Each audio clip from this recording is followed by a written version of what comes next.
Hey guys, today I just wanted to see what a Rubik's Cube solve would look like in black and white. So this is what the cube looks like now. This is the white and you can see the logo over here. So this is green, red, blue, orange, and yellow.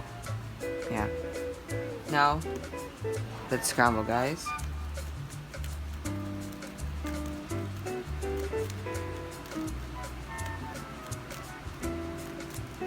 There it is.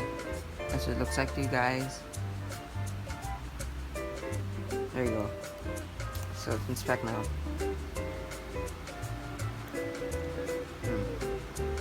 Okay.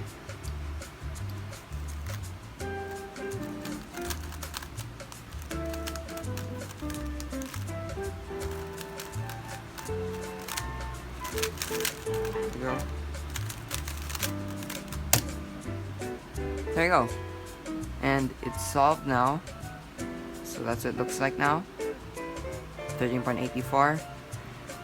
Yeah. So anyway, just wait. There you go. Now you should see the colors again.